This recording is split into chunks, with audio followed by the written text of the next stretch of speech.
Assalamualaikum warahmatullahi wabarakatuh. Apa kabar anak-anak ibu sekalian kelas 9? Hari ini kita bertemu kembali di dalam pembelajaran daring kita. Tetap semangat walaupun pembelajaran kita tetap daring.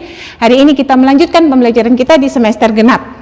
Oke anak-anak ibu sekalian, tetap semangat belajar di rumah, menjaga protokol kesehatan, tetap membuka bukunya di rumah. Hari ini kita melanjutkan pembelajaran kita. Ibu akan menampilkan, Ibu akan memberikan materi kepada anak-anak ibu sekalian. Silahkan disimak pembelajaran kita berikut ini.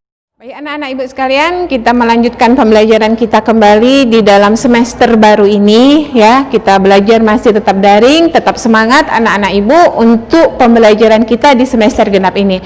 Oke anak-anak ibu sekalian kelas 9, hari ini kita melanjutkan pembelajaran kita tentang perdagangan internasional. Oke anak-anak ibu, nah yang dikatakan dengan perdagangan itu adalah proses jual beli barang atau jasa. Nah ada yang disebut dengan perdagangan internasional. Apa itu perdagangan internasional? Kita lihat pengertian daripada perdagangan internasional. Kalau tadi perdagangan adalah proses tukar menukar atau jual beli barang atau jasa. Nah, kalau dia perdagangan internasional adalah proses tukar menukar atau proses jual beli barang atau jasa antar dua negara atau lebih. Ya, kalau dikatakan berarti dia melibatkan dua negara atau lebih. Ini contoh daripada negara yang melakukan perdagangan internasional. Ini contoh ya, Indonesia dengan Malaysia. Nah, ini contohnya. Ada mungkin Indonesia dengan Jepang. Ya, Indonesia, Malaysia, Jepang. Itu tiga negara. Maka dikatakan dua negara atau lebih. Nah, itu perdagangan internasional. Jadi dikatakan melibatkan dua negara. Kemudian kita lihat apa faktor pendorong daripada dilakukannya perdagangan internasional atau suatu negara. Salah satu sifat manusia itu adalah homo socius. Kalau dikatakan homo socius, ini manusia. Kita lihat salah satu sifatnya adalah homo socius. Dikatakan homo socius adalah bahwa manusia itu tidak bisa hidup sendiri atau manusia itu membutuhkan orang lain. Begitu juga kita dengan negara, oke? Maka dilakukanlah perdagangan internasional. Tidak ada satu negara pun yang tidak butuh negara lain. Kita lihat apa faktor pendorong daripada terjadinya perdagangan internasional. Nah, kita bahas satu-satu. Faktor pendorongnya, satu adalah perbedaan sumber daya alam. Ini dia. Perbedaan sumber daya alam itu mengakibatkan terjadinya perdagangan internasional. Contohnya Indonesia, Jepang. Oke? Nah, Indonesia punya karet, udah. Kita punya sumber daya alam yaitu karet. Kalau kita lihat Indonesia itu kaya dengan sumber daya alamnya. Kemudian Jepang, udah. Jepang itu tidak bisa atau tidak memungkinkan menanam karet di Jepang dengan kondisi iklimnya, maka Indonesia dan Jepang bekerja sama di dalam hal memproduksi atau di dalam hal mengekspor atau impor karet. Nah, kita ekspor karet ke Jepang, kemudian Jepang menggunakan karet kita untuk membuat ban. Oke? Maka anak-anak akan lihat ada satu merek ban yang bermerek Bridgestone ya, mungkin seperti itu ya. Nah, kita lihat ini kerjasama. Kenapa? Karena perbedaan sumber daya alam. Karena tidak memungkinkan Jepang itu untuk menanam pohon karet. Sementara di Indonesia dengan iklim tropis itu memungkinkan tanam karet. Kemudian yang kedua, perbedaan kualitas sumber daya manusianya. Kualitas sumber daya manusianya. Oke. Ada kita yang ahli di dalam suatu bidang, tapi kita tidak ahli di dalam bidang lainnya. Maka ada yang disebut dengan tenaga kerja. Ini dia. Oke. Jadi kualitas sumber daya manusia berkaitan dengan tenaga kerja. Tenaga kerja ini dibagi atas 3. Tenaga kerja terdidik, tenaga kerja terlatih, dan tenaga kerja tidak terdidik dan tidak terlatih. Ini dia. Oke, kalau dia terdidik berarti dia punya pendidikan secara formal. Ya, misalnya guru, dokter, pengacara, ini secara formal. Oke, ada dia terlatih. Dia memerlukan keterampilan. Contohnya apa? Supir.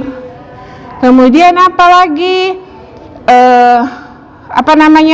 Tukang bengkel, ya, memperbaikin sepeda motor, mobil. Kemudian apa lagi? Tukang jahit.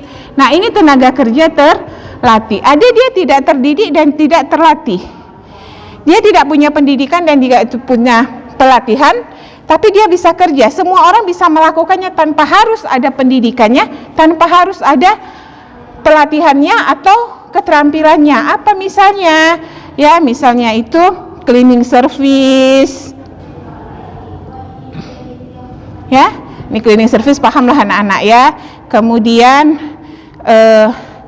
tukang gali kubur. Nah, ini nggak punya pendidikan dan pelatihan. Nah, ini jadi kualitas sumber daya manusia itu berbeda. Akhirnya terjadilah tukar menukar tenaga kerja. Maka kita biasa ada disebut dengan TKI atau TKW, tenaga kerja Indonesia, atau TKW, tenaga kerja wanita, atau TKA, tenaga kerja asing. Oke. Kemudian yang ketiga, perbedaan atau kemajuan iptek suatu negara, ilmu pengetahuan teknologi. Contohnya, ya, di dalam bidang teknologi kita selalu impor sepeda motor atau mobil dari luar negeri. Kenapa? Karena mungkin kita belum kemajuan teknologi kita belum sampai untuk membuat mobil atau sepeda motor dengan kualitas seperti yang dibuat oleh luar negeri. Contohnya adalah Jepang. Itu bisa iptek ya. Kalau kita lihat juga sekarang handphone, anak-anak bisa lihat bahwa sekarang itu HP itu bisa merek-mereknya itu merek luar negeri. Kemudian perbedaan budaya suatu bangsa. Ini juga merupakan faktor pendorong. Kita tukar menukar budaya, kita paham misalnya, oh bagaimana budaya Jepang, bagaimana budaya Indonesia. Nah, budaya kita tampilkan di luar negeri supaya masyarakat luar negeri tahu budaya kita. Perbedaan harga barang, upah, dan biaya produksi, ya. Ini juga menimbulkan atau merupakan satu faktor pendorong daripada perdagangan internasional. Harga barang, upah, dan biaya produksi suatu barang. Oke anak-anak, kita lanjut kepada faktor penghambat suatu perdagangan internasional. Kalau ada faktor pendorongnya, maka ada faktor penghambatnya. Faktor penghambat ini adalah diterapkan untuk salah satunya melindungi produksi dalam negeri. Apa itu contohnya? Yaitu proteksi. Apa itu proteksi? Kebijakan melindungi produksi dalam negeri. Kenapa? Kalau tidak kita proteksi, kalau kita tidak batasi jumlah barang yang masuk, maka produksi dalam negeri itu tidak akan laku kalau dijual. Ada kuota, yaitu ini tadi ya, pembatasan jumlah ekspor dan impor. Berapa barang yang akan kita ekspor, berapa barang yang akan kita impor. Tidak semua barang yang harus kita ekspor kita kirim ke luar negeri, tapi harus ada tinggal untuk kebutuhan dalam negeri. Kemudian ada tarif. Udah, yaitu kebijakan pajak, yaitu pajak atau bea ya atas barang ekspor dan impor. Makanya suatu barang itu bisa mahal karena ada pajaknya. Kenapa? Agar tidak semua orang ya bisa istilahnya itu membeli barang dengan harga yang mahal. Jadi kebijakan pajak itu untuk melindungi juga, melindungi produksi dalam negeri. Oke. Jadi ada kebijakannya, barang-barang mewah dihargai berapa, pajaknya berapa, sehingga mahal dijual di dalam negeri. Ada namanya dumping, yaitu menjual barang lebih murah di luar negeri daripada di dalam negeri. Nah, apa contohnya? Salah satu negara yang menerapkan dumping ini adalah Jepang. Kenapa Jepang? Karena Jepanglah yang bisa menjual barangnya lebih murah di luar negeri ketika dia ekspor daripada di dalam negeri. Kenapa? Karena Jepang ini, karena Jepang ini yakin bahwa kalaupun produksinya dijual di dalam negeri, pasti orang-orang di dalam negerinya akan membeli barangnya. Nah, ini merupakan faktor penghambat terjadinya perdagangan internasional. Inti daripadanya yang diterapkan proteksi, kuota, tarif, dan dumping adalah untuk melindungi barang-barang di dalam negeri.